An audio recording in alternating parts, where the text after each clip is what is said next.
Capítulo 4. Los motores inmóviles. Fuerza motriz, pensó Dagny, mirando el edificio Taggart en el crepúsculo.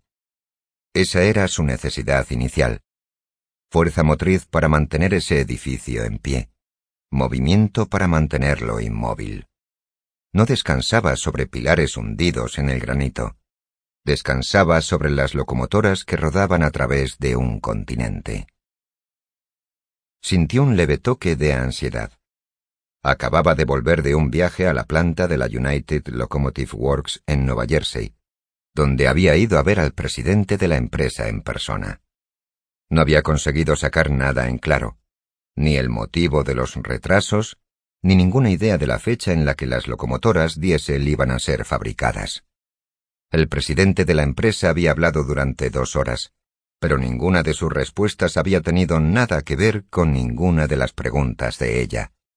Su actitud había transmitido una nota peculiar de condescendiente reproche cada vez que ella trataba de hacer que la conversación fuese concreta, como si ella estuviese portándose groseramente según un código inexplícito conocido por todo el mundo. Al recorrer la fábrica, ella había visto una enorme pieza de maquinaria que había sido abandonada en un rincón del patio. Había sido una máquina herramienta de precisión una vez mucho tiempo atrás, una de una clase que ya no podía comprarse en ningún sitio. No estaba desgastada por el uso, se había podrido por negligencia. Había sido corroída por el óxido y las negras gotas de aceite sucio. Desvió la vista para no verla. Una imagen de esa naturaleza siempre la cegaba durante un instante con la explosión de una ira demasiado violenta. No sabía por qué. No podía definir su propia emoción. Solo sabía que en esa emoción había un grito de protesta contra la injusticia, y que era una respuesta a algo que iba mucho más allá que una vieja pieza de maquinaria. El resto de su equipo se había marchado cuando ella entró en la antesala de su oficina, pero Eddie Willers aún estaba allí, esperándola. Supo inmediatamente que algo había pasado, por la forma en que él la siguió en silencio a su despacho. —¿Qué pasa, Eddie? —McNamara se ha ido. Ella lo miró, perpleja. —¿Qué quieres decir con que se ha ido? —Ido, jubilado. Cerró el negocio. —¿McNamara, nuestro contratista? —Sí. —Pero eso es imposible. —Lo sé. —¿Qué ha pasado? ¿Por qué? —Nadie lo sabe. Tomándose su tiempo deliberadamente, ella se desabrochó el abrigo, se sentó en su escritorio y empezó a quitarse los guantes. Luego dijo: —Empieza por el principio, Eddie. Siéntate. Él habló en voz baja, pero permaneció de pie. Hablé con su ingeniero jefe por teléfono. El ingeniero jefe llamó desde Cleveland para decírnoslo. Es lo único que dijo. No sabía nada más. ¿Qué dijo? Que McNamara había cerrado su negocio y se había ido. ¿A dónde? No lo sabe. Nadie lo sabe. Ella se dio cuenta de que estaba sujetando con una mano 2 dedos vacíos del guante de la otra. Un guante olvidado y a medio quitar. Se lo quitó del todo y lo dejó caer en la mesa. Ha alargado un montón de contratos que valen una fortuna, continuó Eddie. Tenía una lista de espera de clientes para los próximos 3 años. Ella no dijo nada. Él añadió en voz baja: Yo no estaría asustado si pudiese entenderlo, pero es una cosa que no puede tener ninguna razón de ser. Ella permaneció en silencio. Era el mejor contratista del país. Se miraron uno al otro. Lo que ella quería decir era: «Oh, Dios, Eddie». En vez de eso, con voz calmada, dijo: «No te preocupes. Encontraremos otro contratista para la línea Río Norte». Era tarde cuando ella salió de su oficina. Afuera, en la acera de la entrada del edificio, se paró un momento y miró las calles. Se sintió de repente vacía de energía, de propósito, de deseo, como si un motor hubiese crujido y se hubiese parado. Un débil resplandor fluía desde detrás de los edificios hasta el cielo, el reflejo de miles de luces anónimas, el aliento eléctrico de la ciudad. Ella quería descansar. Descansar, pensó, y encontrar alegría en alguna parte. Su trabajo era lo único que ella tenía o deseaba, pero había momentos como esa noche en que sentía un vacío repentino y peculiar, que no era vacío, sino silencio, que no era desesperación, sino inmovilidad, como si nada dentro de ella se hubiese destruido, pero todo hubiese quedado inmóvil. Entonces sentía el deseo de encontrar un momento de alegría en algún lugar, el deseo de ser mantenida como espectadora pasiva de alguna obra o visión de grandeza. No hacer, pensó, sino aceptar. No iniciar, sino responder. No crear, sino admirar. Lo necesito para poder continuar, pensó, porque la alegría es el combustible de uno. Ella siempre había sido, cerró los ojos con una leve sonrisa risueña y de dolor, la fuerza motriz de su propia felicidad. Por una vez, quería dejarse llevar por el poder del logro de otra persona. Igual que a los hombres en una oscura pradera les gustaba ver las luces iluminadas de un tren pasando en la distancia, que era el logro de ella. Una visión de poder y de propósito que les daba confianza en medio de kilómetros vacíos y de oscuridad. Así también quería ella sentirlo durante un momento. Un breve saludo, un único atisbo, solo saludar con el brazo y decir: alguien está yendo a alguna parte. Empezó a andar despacio, con las manos en los bolsillos de su abrigo, con la sombra del ala de su inclinado sombrero cruzándole la cara. Los edificios a su alrededor se elevaban a tales alturas que su mirada no podía encontrar el cielo. Pensó: ha costado mucho construir esta ciudad. Debería tener mucho que ofrecer. Encima de la puerta de una tienda, el agujero negro de un altavoz estaba arrojando sonidos a la calle. Eran los sonidos de un concierto sinfónico que estaba tocando en algún lugar de la ciudad. Eran un largo chirrido sin forma, como de tela y carne siendo rasgadas al azar. Se esparcían sin melodía, sin armonía, sin un ritmo que los sustentara. Si la música era emoción, y la emoción venía del pensamiento, entonces eso era el grito del caos, de lo irracional, de lo impotente, de la renuncia del ser humano a sí mismo. Siguió andando. Se paró ante el escaparate de una librería. El escaparate mostraba una pirámide de tomos con cubiertas marrón púrpura, con el título «El buitre está mudando el plumaje, la novela de nuestro siglo», decía un letrero, y debajo, «El penetrante estudio de la avaricia de un empresario, una temeraria revelación de la depravación del hombre». Pasó por delante de un cine. Sus luces ocupaban media manzana, dejando solo una enorme fotografía y algunas letras suspendidas en el aire brillante. La foto era de una joven sonriente. Al mirar su cara, uno sentía el hastío de haberla visto durante años, aunque la estuviese viendo por primera vez. Las letras decían: en un drama trascendental que da la respuesta al gran problema, ¿debe una mujer contarlo? Pasó por la puerta de un club nocturno. Una pareja salió tambaleándose de un taxi. La chica, de ojos borrosos y cara sudorosa, llevaba una capa de armiño y un hermoso vestido de noche que se le había caído de un hombro, como el albornoz de una desaliñada ama de casa, revelando demasiado de su seno, no mostrando atrevimiento, sino la indiferencia de una esclava.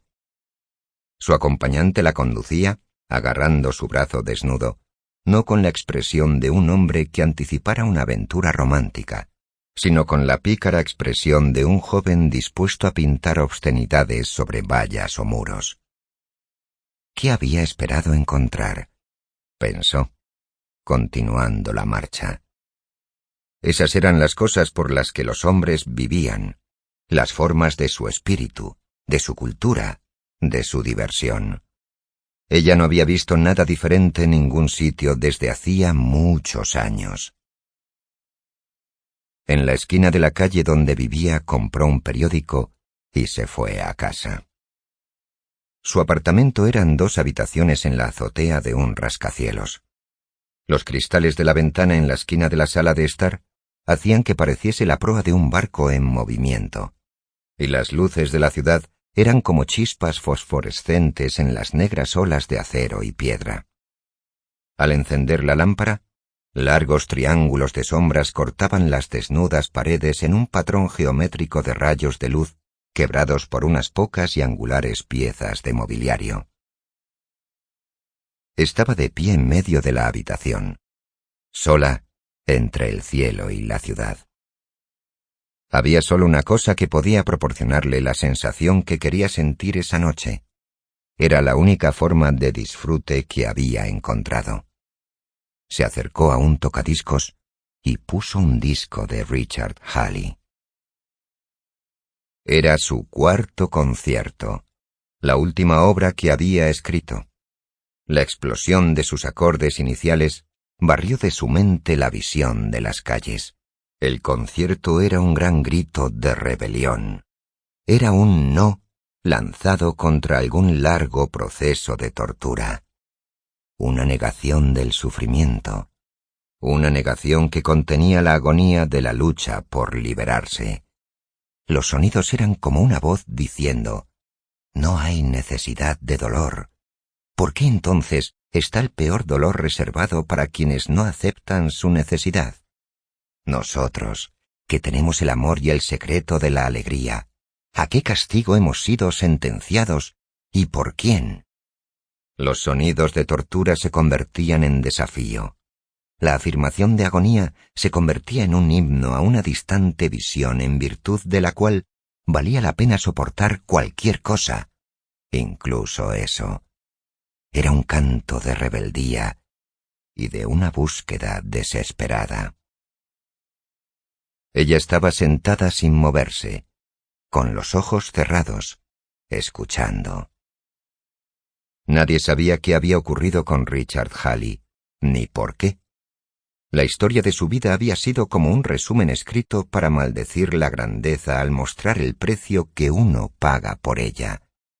Había sido una procesión de años pasados en buhardillas y sótanos, años que habían adquirido el tono gris de las paredes que aprisionaban a un hombre, cuya música se desbordaba con violentos colores.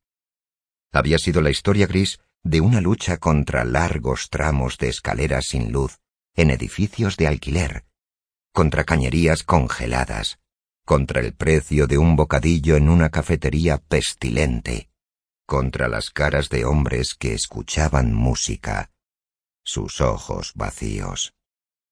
Había sido una lucha sin el alivio de la violencia, sin el reconocimiento de encontrar un enemigo consciente, solo con una sórdida pared a la que golpear, una pared con la insonorización más eficiente de todas, la indiferencia, que absorbía golpes, acordes y gritos. Había sido una batalla de silencio para un hombre que podía darle a los sonidos la mayor elocuencia que jamás habían tenido. El silencio de la oscuridad, de la soledad, de las noches en que alguna rara orquesta tocaba una de sus obras, y él miraba a la oscuridad, sabiendo que su alma viajaba en temblorosos y crecientes círculos desde una antena de radio a través del espacio sobre la ciudad, pero que no había receptores sintonizados para oírla. La música de Richard Halley tiene una cualidad de lo heroico. Nuestra era ha superado esas tonterías, dijo un crítico. La música de Richard Halley ha desafinado con nuestros tiempos. Tiene un tono de éxtasis. ¿A quién le importa el éxtasis hoy día?, dijo otro. Su vida había sido un compendio de las vidas de todos los hombres cuya recompensa está en un parque público 100 años después de que esa recompensa pueda importar. excepto que Richard Halley no murió lo suficientemente pronto. Vivió para ver la noche que, según las aceptadas leyes de la historia, supuestamente no debería ver. Tenía 43 años, y era el estreno de Phaeton, una ópera que había escrito a los 24 años de edad. Él había cambiado el antiguo mito griego para adaptarlo a su propio objetivo y significado. Phaeton, el joven hijo de Helios que robó la carroza de su padre y con ambiciosa audacia intentó conducir el sol a través del firmamento, no perecía, como pereció en el mito, en la ópera de Halley. Phaeton lo consiguió. La ópera había sido representada entonces, 19 años atrás, y había sido cancelada después de una sola función, tras recibir abucheos y silbidos. Esa noche, Richard Halley había caminado por las calles de la ciudad hasta el amanecer, intentando encontrar respuesta a una pregunta, y no la encontró. La noche en que la obra fue presentada de nuevo, 19 años después, los últimos acordes de la música se fundieron con los sonidos de la mayor ovación jamás oída en el teatro de la ópera. Los antiguos muros no pudieron contenerla. Los sonidos de los vítores estallaron a través de los pasillos y llegaron a las escaleras, a las calles, al muchacho que había recorrido esas calles 19 años antes. Dagny estaba entre la audiencia la noche de la ovación. Ella era una de las pocas personas que habían conocido la música de Richard Halley desde mucho antes, pero ella nunca lo había visto a él. Vio cómo lo empujaban hasta el escenario. Lo vio enfrentando la gran extensión de brazos agitándose y cabezas ovacionando. Él estaba allí de pie, sin moverse, un hombre alto y demacrado, de cabello canoso. No se inclinó, no sonrió. Simplemente se quedó allí, mirando a la multitud. Su cara tenía la expresión seria y sosegada de un hombre contemplando una pregunta. La música de Richard Halley, escribió un crítico la mañana siguiente, pertenece a la humanidad. Es el producto y la expresión de la grandeza del pueblo. Hay una lección inspiradora, dijo un pastor religioso, en la vida de Richard Halley. Él ha mantenido una terrible batalla, pero ¿qué importa eso? Es digno, es noble que él haya tenido que soportar sufrimiento, injusticia y abuso a manos de sus hermanos, para así poder enriquecer sus vidas y enseñarles a apreciar la belleza de una gran música. El día siguiente al estreno, Richard Halley se retiró. No dio ninguna explicación. Simplemente les dijo a sus editores que su carrera había terminado. Les vendió los derechos de sus obras por una modesta suma, aunque sabía que sus regalías le habrían traído una fortuna. Se fue, sin dejar ninguna dirección. Eso había sido 8 años atrás. Nadie lo había visto desde entonces. Dagny estaba escuchando el cuarto concierto, su cabeza echada hacia atrás, sus ojos cerrados. Estaba medio reclinada en uno de los extremos de un sofá, su cuerpo relajado y quieto, pero la tensión resaltaba la forma de su boca en su rostro inmóvil, una forma sensual dibujada en líneas de nostalgia. Al cabo de un rato, ella abrió los ojos. Se fijó en el periódico que había tirado en el sofá, alargó el brazo distraídamente para cogerlo y apartar de su vista los insípidos titulares. El periódico cayó y se abrió. Ella vio la foto de una cara que conocía y el titular de un artículo. Cerró las páginas de un manotazo y echó el periódico a un lado. Era la cara de Francisco d'Anconia. El titular decía que había llegado a Nueva York. ¿Y eso qué?, pensó. Ella no tenía por qué verlo. No lo había visto desde hacía años. Estaba sentada mirando el periódico en el suelo. No lo leas, pensó. No lo mires. Pero la cara, pensó, no había cambiado. ¿Cómo podría una cara seguir siendo la misma cuando todo lo demás había desaparecido? Ojalá no le hubiesen hecho una foto mientras sonreía. Ese tipo de sonrisa no pertenecía a las páginas de un periódico. Era la sonrisa de un hombre que es capaz de ver, de conocer y de crear la gloria de la existencia. Era la sonrisa burlona y retadora de una inteligencia brillante. No lo leas, pensó. No ahora, no con esa música. Oh, no con esa música. Extendió la mano hacia el periódico y lo abrió. El artículo decía que el señor Francisco d'Anconia había concedido una entrevista a la prensa en su suite del hotel Wayne Falkland.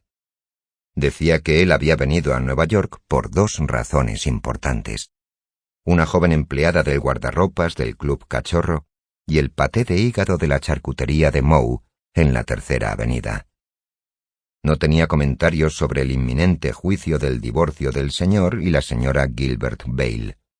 La señora Bale, una dama de noble alcurnia y de extraordinario encanto, había lanzado un ataque contra su distinguido y joven esposo algunos meses antes, al declarar públicamente que deseaba librarse de él en pro de su amante, Francisco d'Anconia. Ella le había dado a la prensa un relato detallado de su romance secreto, incluyendo una descripción de la última víspera de Año Nuevo que ella había pasado en la mansión de d'Anconia en los Andes. Su marido había sobrevivido al ataque y había pedido legalmente el divorcio. Ella había contrarrestado con otra demanda por la mitad de los millones de su marido y con un recital de la vida privada de él, la cual, dijo ella, hacía que la suya pareciese inocente. Todo eso había sido difundido por los periódicos durante semanas, pero el señor d'Anconia no tenía nada que decir al respecto cuando los periodistas lo abordaron. Le preguntaron si negaba la historia de la señora Bale. «Yo nunca niego nada», respondió. Los periodistas estaban sorprendidos por su repentina llegada a la ciudad. Habían pensado que preferiría no estar allí precisamente cuando lo peor del escándalo estuviese a punto de estallar en todas las portadas. Pero se habían equivocado. Francisco d'Anconia añadió un comentario más a las razones de su llegada. «Quise presenciar la farsa», dijo. Dagny dejó caer el periódico al suelo. Estaba sentada, echada hacia adelante, la cabeza sobre sus brazos. No se movió, pero los mechones de cabello que le llegaban a las rodillas se estremecían en repentinas convulsiones de vez en cuando. Los grandes acordes de la música de Halley continuaron, llenando la sala, atravesando el cristal de las ventanas, extendiéndose por toda la ciudad. Ella estaba oyendo la música. Era su búsqueda, su grito. James Taggart miró por la sala de estar de su apartamento, preguntándose qué hora sería. No le apetecía moverse para encontrar su reloj. Estaba sentado en un sillón, vestido con un pijama arrugado, descalzo. Era demasiado esfuerzo buscar sus zapatillas. La luz de un cielo gris en las ventanas le dañaba los ojos, todavía pegajosos de sueño. Sintió, dentro de su cráneo, la desagradable pesadez que está a punto de convertirse en dolor de cabeza. Se preguntó con enojo para qué había llegado tambaleándose hasta la sala. Ah, sí, recordó, para ver la hora. Se dejó caer atravesado sobre el brazo del sillón y divisó un reloj en un edificio lejano. Eran 20 minutos después de las 12 del mediodía. Por la puerta abierta del dormitorio oyó cómo Betty Pope se cepillaba los dientes en el aseo contiguo. Su faja estaba tirada en el suelo, al lado de una silla, junto con el resto de su ropa. La faja era de un rosa desvaído, con tirantes de goma rotos.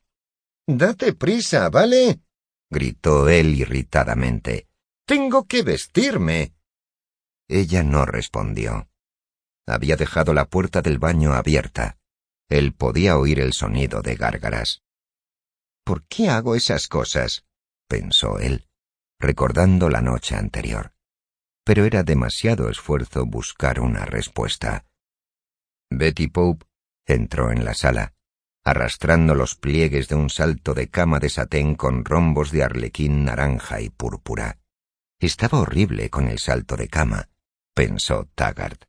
Estaba mucho mejor en traje de montar, como en las fotos en las páginas de sociedad de los periódicos. Era una chica larguirucha, de puro hueso y de coyunturas que no se movían con suavidad. Tenía una cara hogareña, una mala complexión y una expresión de impertinente condescendencia derivada del hecho de que pertenecía a una de las mejores familias. «¿Qué demonios?», dijo ella, sin referirse a nada en particular, estirándose para desesperarse. «Jim, ¿dónde están tus tijeras de las uñas? Tengo que cortarme las uñas de los pies». «No sé, me duele la cabeza. Hazlo en tu casa». «No estás nada apetecible por las mañanas», dijo ella con indiferencia. «Pareces un caracol». «¿Por qué no te callas la boca?». La joven deambuló sin rumbo fijo por la habitación. «No quiero irme a casa», dijo ella sin expresar ninguna emoción concreta. «Odio las mañanas, otro día más y sin nada que hacer. Tengo una merienda esta tarde en casa de Liz Blaine. Pero bueno, puede ser entretenido porque Liz es una bruja». Cogió un vaso y se tragó el resto rancio de una bebida. «¿Por qué no dejas que arreglen tu aire acondicionado? Este lugar apesta». «¿Has acabado en el cuarto de baño?», preguntó él. «Tengo que vestirme. Tengo un compromiso importante hoy». «Adelante, entra, no me importa, compartiré el baño contigo. Odio que me metan prisa». Mientras se afeitaba, la vio vestirse delante de la puerta abierta del baño. Ella se tomó su tiempo, contorsionándose para ponerse la faja, enganchando sus ligas y sus medias, metiéndose en un caro y desgarbado vestido de tweed. El salto de cama de arlequín, seleccionado de un anuncio en la revista de modas más famosa, era como un uniforme. Ella sabía que era de esperar que lo usase en ciertas ocasiones, y ella lo había usado debidamente para un objetivo específico, y luego lo había desechado. La naturaleza de su relación tenía la misma calidad. No había pasión en ella, ni deseo, no había placer real, ni siquiera una sensación de vergüenza. Para ellos, el acto del sexo no era ni goce ni pecado, no significaba nada. Habían oído decir que hombres y mujeres supuestamente debían dormir juntos, así que ellos lo hacían. «Jim, ¿por qué no me llevas al restaurante armenio esta noche?», preguntó ella. «Me encanta el shish kebab». «No puedo», respondió él con enfado a través de la espuma de afeitar en su cara. «Tengo un día muy ocupado por delante». «¿Por qué no lo cancelas?». «¿El qué?». «Lo que sea». «Es muy importante, querida. Es una reunión de nuestro consejo de administración». «Oh, no seas pesado con tu maldito ferrocarril. Es muy aburrido. Odio a los hombres de negocios. Son sosos». Él no respondió. Ella lo miró astutamente y su voz adquirió una nota más vivaz al decir, arrastrando sus palabras: «Jack Benson dijo que tienes una verdadera ganga con ese ferrocarril, porque es tu hermana quien dirige todo el montaje». «Ah, eso dijo, ¿eh?». «Creo que tu hermana es horrible. Creo que es asqueroso ver a una mujer actuando como un mecánico y posando como un alto ejecutivo. Es tan poco femenino. ¿Quién se cree que es en cualquier caso?». Taggart dio un paso hasta el umbral. Se apoyó en el marco de la puerta, estudiando a Betty Pope. Había una leve sonrisa en su cara, sarcástica y confiada. Ellos tenían, pensó, un lazo en común. «Puede que te interese saber, querida», dijo, «que voy a ponerle una zancadilla a mi hermana esta tarde». «No», dijo ella interesada. «¿En serio? ¿Y por eso esa reunión del consejo es tan importante?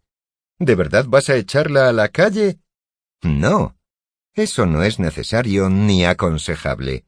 Me limitaré a ponerla en su lugar. Es la oportunidad que he estado esperando. ¿Has descubierto algún punto flaco en ella? ¿Algún escándalo? No, tú no lo entenderías. Es solo que se ha pasado esta vez, y hay que bajarle los humos. Se ha sacado de la manga un truco inexcusable sin consultar a nadie. Es una seria ofensa contra nuestros vecinos mexicanos. Cuando el Consejo se entere de eso, aprobará un par de medidas nuevas sobre el Departamento de Operaciones que harán que mi hermana sea un poco más fácil de manejar. «Eres listo, Jim», dijo ella. «Más vale que me vista». Sonó complacido. Se volvió hacia el lavabo, añadiendo alegremente: «Al final, puede que sí te lleve esta noche a comprarte un shish kebab». El teléfono sonó. Él levantó el auricular. La operadora anunció una llamada de larga distancia desde la Ciudad de México. La histérica voz al otro lado de la línea era la de su hombre político en México. «No pude evitarlo, Jim», dijo tragando saliva. «No pude evitarlo. No nos avisaron, lo juro por Dios. Nadie lo sospechó. Nadie lo vio venir. Hice todo lo que pude. No puedes echarme nada en cara, Jim. Fue un rayo que cayó de la nada. El decreto salió esta mañana. Hace solo 5 minutos. Nos lo soltaron así, sin avisar. El gobierno del Estado Popular de México ha nacionalizado las minas de San Sebastián y el ferrocarril de San Sebastián. Y por lo tanto les puedo asegurar a los caballeros del Consejo que no hay ningún motivo de pánico. El acontecimiento de esta mañana es un suceso lamentable, pero en base a mi conocimiento de los procesos internos que modelan nuestra política exterior en Washington, tengo plena confianza en que nuestro gobierno negociará un arreglo equitativo con el gobierno del Estado Popular de México y que recibiremos una justa y total compensación por nuestra propiedad. James Taggart estaba de pie ante la larga mesa, dirigiéndose al Consejo de Administración. Su voz era precisa y monótona. Transmitía seguridad. Me complace informar, sin embargo, que yo preví la posibilidad de tales eventos y tomé las debidas precauciones para proteger los intereses de Taggart Transcontinental. Hace algunos meses le ordené a nuestro departamento de operaciones que redujese el horario en la línea San Sebastián a un solo tren por día, y que retirase de allí nuestra mejor fuerza motriz y nuestro mejor material rodante, así como cualquier equipo que pudiese ser movido. El gobierno mexicano no pudo apropiarse más que de unos cuantos vagones de madera y de una locomotora superamortizada. Mi decisión le ha ahorrado a la empresa muchos millones de dólares. Haré que calculen las cifras exactas y las someteré a su consideración. Siento, sin embargo, que nuestros accionistas esperaran justificadamente que quienes asumieron la mayor responsabilidad por esta iniciativa deban ahora asumir las consecuencias de su negligencia. Sugiero, por lo tanto, que pidamos la renuncia del señor Clarence Eddington, nuestro asesor económico, quien recomendó la construcción de la línea San Sebastián, y del señor Jules Mott, nuestro representante en la Ciudad de México. Los hombres estaban sentados alrededor de la larga mesa, escuchando. No pensaban en lo que tendrían que hacer, sino en lo que tendrían que decirles a los hombres a quienes representaban. El discurso de Taggart les dio lo que necesitaban. Orren Boyle estaba esperando a Taggart cuando éste volvió a su oficina. Una vez solos, los modales de Taggart cambiaron. Se apoyó en la mesa, hundiéndose, con la cara desencajada y blanca. —¿Y bien? —preguntó Taggart. Boyle extendió las manos con impotencia. —Lo he verificado, Jim —dijo—. Está más claro que el agua. Danconia ha perdido 15 millones de dólares de su propio dinero en esas minas. No hubo nada extraño en eso. No hizo ninguna jugarreta. Invirtió su propio dinero y ahora lo ha perdido. Ya. ¿Y qué va a hacer él al respecto? Eso no lo sé. Nadie lo sabe. No va a permitir que le roben, ¿no es cierto? Es demasiado listo para eso. Debe tener algo en la manga. Desde luego, eso espero. Ha sido más listo que las más escurridizas combinaciones de estafadores de la tierra. ¿Va a dejarse engañar ahora por una pandilla de políticos corruptos con un decreto? Debe tener algo con lo que ganarles, y él tendrá la última palabra. Y tenemos que estar seguros de estar en el ajo nosotros también. Eso depende de ti, Jim. Tú eres su amigo.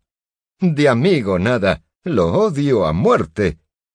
Presionó un botón para llamar a su secretario. El secretario entró con incertidumbre, con un aire triste.